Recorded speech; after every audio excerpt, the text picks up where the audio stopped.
Qu'est-ce que je pense des 13 mesures prises par le gouvernement?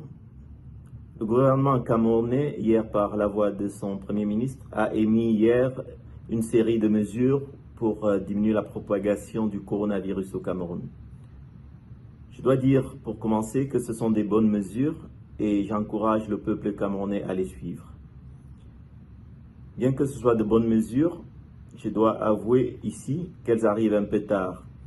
Il y a plusieurs jours, nous avons tiré la sonnette d'alarme en disant au gouvernement qu'il était urgent et impératif de mettre en place des mesures restrictives assez sérieuses. En particulier, nous avions alerté le gouvernement sur l'impérativité de la fermeture des écoles, la fermeture des bars, la fermeture des lieux de culte et aussi sur la nécessité d'annuler les compétitions de la CHAN qui arrivaient de façon imminente.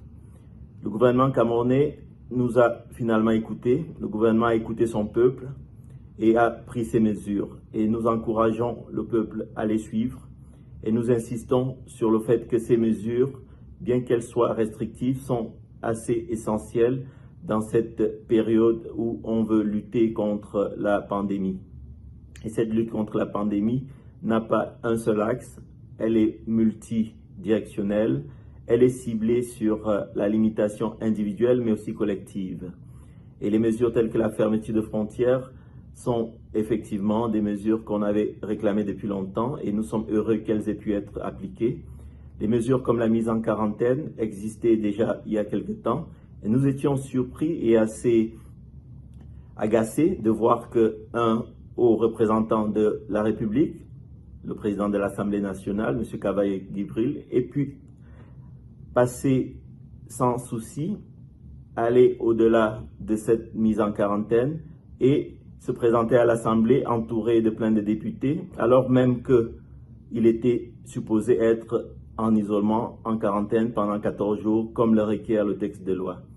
Et c'est cette exemplarité que nous avons envie que le gouvernement montre en appliquant les mesures sur le terrain, en commençant par les propres membres du gouvernement. On a parlé de la limitation des réunions, c'est important de le faire, d'appliquer cela. On a parlé de l'importance de limiter les agroupements, 50 personnes, je trouve que c'est encore trop, on devrait même limiter à 10 personnes.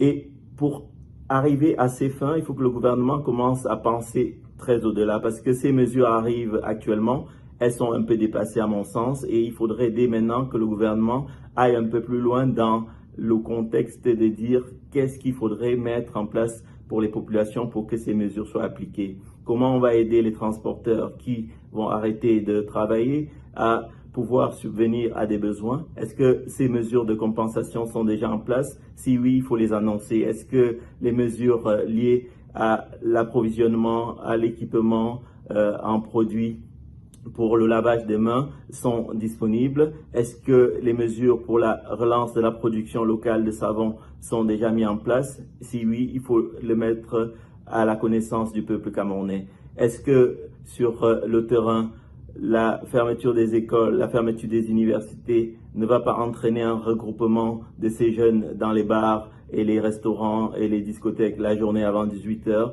Si oui, il faut anticiper cela et probablement élargir cette fermeture.